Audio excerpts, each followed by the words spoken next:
టెంపుల్కి వచ్చాడు, చెప్పాడు తన గురించి.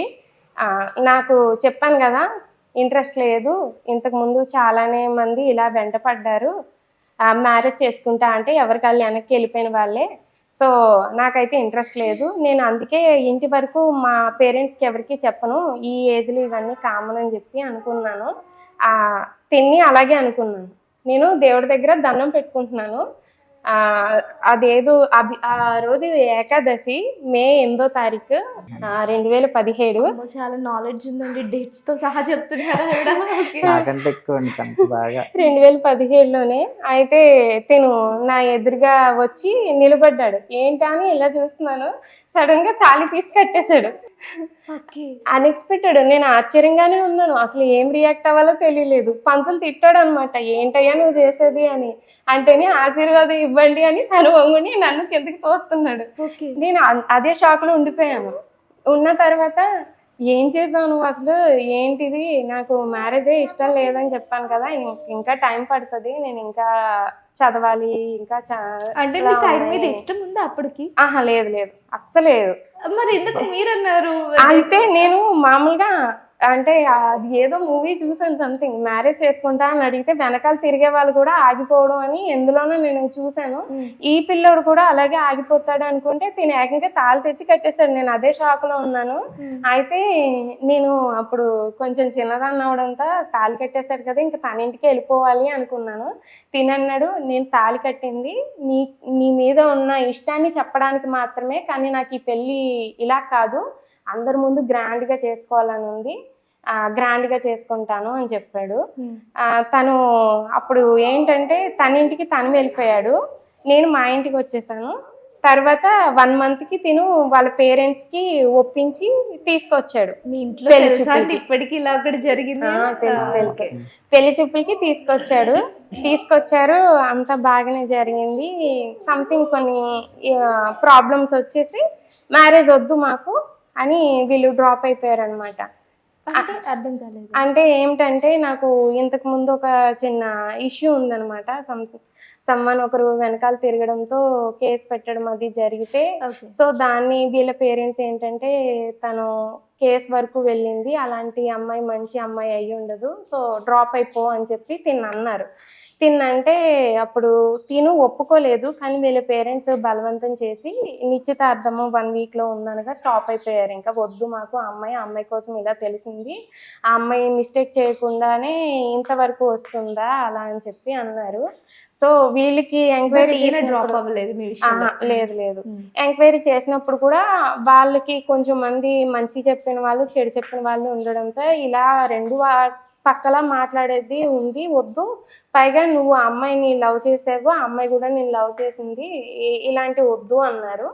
ఇంకా వీళ్ళ పేరెంట్స్ డ్రాప్ అయ్యారు. తిని డ్రాప్ అవ్వలేదు, కాకపోతే నాకు మెసేజెస్ అది ఏం చేయలేదు. ఒకరోజు మెసేజ్ చేశాడు, ఏమని అంటే మా ఇంట్లో మ్యారేజ్కి ఒప్పుకోవట్లేదు, నువ్వు చచ్చిపో నేను చచ్చిపోదాము, గొడవ లేని పని అని. మా డాడీకి నేను ఇదే విషయం అంటే ఇలా అని కాకుండా వాళ్ళ ఇంట్లో ఒప్పుకోవట్లేదని మా డాడీకి వాళ్ళే డైరెక్ట్గా వచ్చి చెప్పారనమాట. సో వాళ్ళ పేరెంట్స్ ఇంతవరకు వచ్చి ఆగిపోతే అది ఎంతవరకు కరెక్ట్ అని ఊర్లో చిన్న మీటింగ్లో పెట్టారు. ఆ అమ్మాయికి ఇంతవరకు తీసుకొచ్చారు, మ్యారేజ్ ఫిక్స్ అయిపోయింది అని అందరూ అనుకుంటున్నారు, ఇప్పుడు ఎలా డ్రాప్ అవుతారు, నిశ్చితార్థం వరకు వెళ్ళిన తర్వాత డ్రాప్ అవడానికి వీల్లేదు, తను ఈ ఊరు వచ్చిన అమ్మాయే, మీరు ఈ ఊర్లో ఉన్న వాళ్ళే, అస్సలు కుదరదు అన్నారు. కాకపోతే వీళ్ళ పేరెంట్స్ లేదు మాకు అమ్మాయి వద్దు, తనకి ఇలాగ ఒక ఇన్సిడెంట్ అయ్యిందంట, అలాంటి వాళ్ళని చేసుకోవడం మాకు మళ్ళీ రేపు పొద్దున మా ఇంట్లో ఎవరు పోలీస్ స్టేషన్లో అది అడుగు పెట్టలేదు, తను పెట్టింది అంటే తన సైడ్ కూడా మిస్టేక్ ఉండే ఉంటుంది అని చెప్పి వద్దు అన్నారు. ఇంకా నాకు ఇద్దరిని ఒక 5 minutes మాట్లాడుకునేదే ఛాన్స్ ఏదో ఇచ్చారు. నేను అప్పటికే వీళ్ళ అక్కకి చెప్పాను, మాకు ఆల్రెడీ మ్యారేజ్ అయ్యింది, మేము బయటకు చెప్పడానికి భయపడి చెప్పలేదు, మీరే ఏదో ఒకటి చెయ్యండి అని. వీళ్ళ అక్క ఏంటంటే అందరికీ చెప్పేశారు ఆ విషయాన్ని. చెప్పేస్తే అందరికీ తెలిసిపోయింది, అదిగో మ్యారేజ్ కూడా అయ్యిందంటున్నారు, ఇంకేముంది తీసుకెళ్ళిపోండి అమ్మాయిని అని ఊర్లో వాళ్ళు బాగానే చెప్పారు తీర్పు. కానీ వీళ్ళ పేరెంట్స్ అదిగో చెప్పకుండా కూడా మ్యారేజ్ చేసుకున్నారంటే అమ్మాయి ఎంత చెడ్డదై ఉంటుంది, ఇంట్లో చెప్పకుండా మ్యారేజ్ చేసుకుందంటే వాళ్ళ పేరెంట్స్కి కూడా తను చెడ్డ అమ్మాయే వద్దు అన్నారు. ఇంకా తిను ఏం చేయాలో తెలియలేదు. ఒక 10 మినిట్స్ మాట్లాడుకుని మీరిద్దరూ ఏం చెప్తారో అదే స్టేట్మెంట్ ప్రకారము మేము మీది చేస్తామని ఊర్లో వాళ్ళు చెప్పారు. వీళ్ళ పేరెంట్స్ మేము చచ్చిపోతాము అన్న స్టైల్లో బెదిరించారంట పాపం. తిను లేదు ఇంకా నువ్వు నేను విడిపోవాలి, సో ముందు అనుకున్న ప్లానే అన్నారు. నేను దీనికోసం అదే ఫస్ట్ టైం పెయిన్ కిల్లర్స్ ఉంటే వేసేసుకున్నాను. ఓకే. మీటింగ్ అయింది, ఇంటికి వచ్చాను. మీటింగ్ తర్వాత ఇంకోసారి పోస్ట్పోన్ చేద్దాము, డెసిషన్ తీసుకుని రండి అని వీళ్ళ పేరెంట్స్కి ఛాన్స్ ఇచ్చారు, అమ్మాయి లైఫ్ కదా అని. నేను ఇంటికి వచ్చి పిలిచి తీసుకున్నాను. తిను చనిపోవడానికి లెటర్ రాసి బయటకు పోయాడు. ఓకే. ఇంకా అప్పుడు లాయర్ ఎంటర్ అయ్యారనమాట.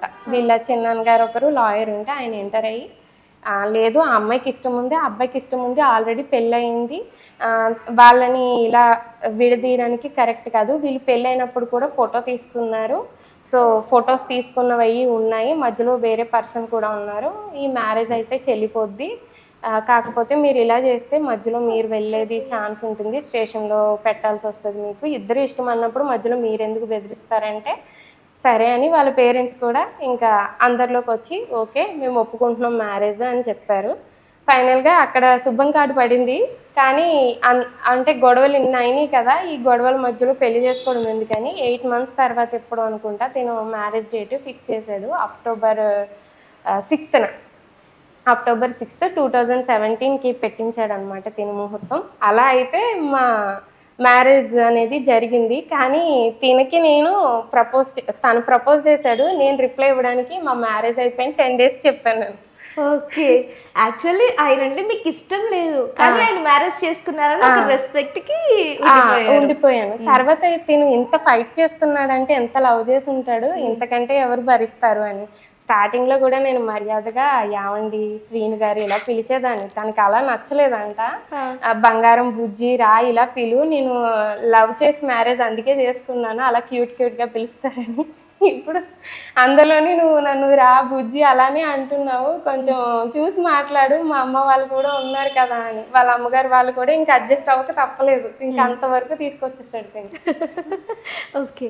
ఇంత హ్యాపీ లైఫ్ కదా, ఇంత హ్యాపీగా అంటే కొన్ని స్ట్రగుల్స్ అంటే కొన్ని గొడవలు జరిగినా ఇంత హ్యాపీగా లైఫ్ స్టార్ట్ అయింది కదా.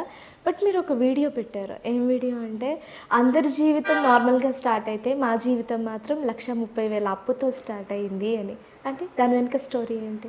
అంటే మ్యారేజ్ అయిన తర్వాత వీళ్ళ పేరెంట్స్ మాతో ఉండడానికి, అమ్మాయిని మ్యారేజ్ అయితే చేసాం కానీ ఇష్టం లేదు అని వేరే చోట ఉన్నామంటే మేమిద్దరం విడిగా రెంటెడ్కి వెళ్ళిపోయాము.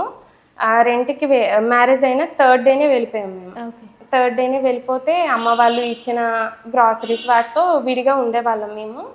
కరెక్ట్గా 1 monthకి మళ్ళీ November 7th తినికి కాలు ఒకటి వాచి నడవలేకుండా అయిపోయాడు. గుడిలో తొక్కిసలాట్లో తన కాళ్ళు నలిగిందనమాట. సో అదే అనుకున్నాను నేను తను నడవకపోవడానికి. ద్రాక్షారామంలో శివాలయానికి వెళ్ళాం మేము. ఆ ఇయర్ కార్తీక మాసం అనమాట. ఆ రోజు November 7th గుడిలో తొక్కిసలాట్లా జరిగింది. తిని కింద పడ్డాడు, తన కాలు అది తొక్కారు. సో తనకి కాలు వాచింది, ఫ్రాక్చర్ ఏమైనా అయ్యిందేమో అని చెప్పేసి చూపిస్తే ఏం లేదన్నారు. కాలు ప్రాబ్లం అయింది, తను 1 month ఇంకెక్కడికి వెళ్ళలేదు. ఇంకా వీళ్ళ పేరెంట్స్ మా దగ్గరికి December 5th ఎప్పుడో వచ్చారనమాట. వచ్చి బాగులేదా అలా అని చూసి వెళ్ళారు. తర్వాత వీళ్ళ చిన్నాన్న వాళ్ళు ఉన్నదే ఒక్కడు కొడుకు, వాడిని బయట పెట్టారు మీరు, తనకి ఇప్పుడు హెల్త్ బాగాలేదు, వాడి ఇంట్లోనే ఉంటున్నాడు, అమ్మాయి ఇంట్లోనే ఉంటుంది, అక్కడ రెంట్ అవన్నీ వాళ్ళ నాన్నగారు వాళ్ళు ఎంతకాలం అని పే చేస్తారు, మీకు ఇల్లు ఉంది కదా తీసుకొచ్చి ఇంట్లో పెట్టుకోండి, మా పిల్లలందరూ ఇంట్లో ఉండి వాడు ఒక్కడే ఎందుకు బయటికి అని అంటే ఇంకా మా అత్తయ్య మావయ్య ఇంటికి తీసుకెళ్ళిపోయారు. తీసుకెళ్ళిన తర్వాత కొన్ని డేస్కి తిను కొన్నాళ్ళకి ట్రీట్మెంట్ వల్ల సెట్ అయ్యాడు. సెట్ అయిన తర్వాత ఇంటి మీద అప్పు ఉంది, అప్పటికి 1,30,000 అప్పు ఉంది. వీళ్ళ నాన్నగారు ఇల్లు కట్టిన అప్పు, ఆ అప్పుని బాధ్యతగా అప్పచెప్పారు మాకు. 1,30,000 మీరే తీర్చాలి అని చెప్పి సరే అని ఒప్పుకున్నాం. అంటే ఏంటంటే మీరు ఈ బాధ్యతలన్నీ తీరిస్తే ఎప్పటికైనా ఇల్లు మీకే కదా ఉంటుంది, నేను ఏజ్డ్ అయిపోతున్నాను కాబట్టి ఇదే మీకు స్టార్టింగ్ ఇస్తున్నాను అని చెప్పి అప్పచెప్పారనమాట. అప్పుడు మేమేం చేసామంటే, అంటే అమ్మాయి పెళ్ళి అయినప్పుడు కట్నం డబ్బులు అవి ఇస్తారు కదా! సో, నాకు గోల్డ్ కొనడానికి ఉన్న మనీ ఏదైతే ఉందో, ఆ మనీతో ఫస్ట్ అప్పు తీర్చాము. 1,00,000 మిగిలిన 30,000 తిను వర్క్‌కెళ్ళడం స్టార్ట్ చేశాడు తాపీ మేస్త్రి కింద. వర్క్‌కెళ్ళి ఇంకా అప్పయితే తీర్చాడు.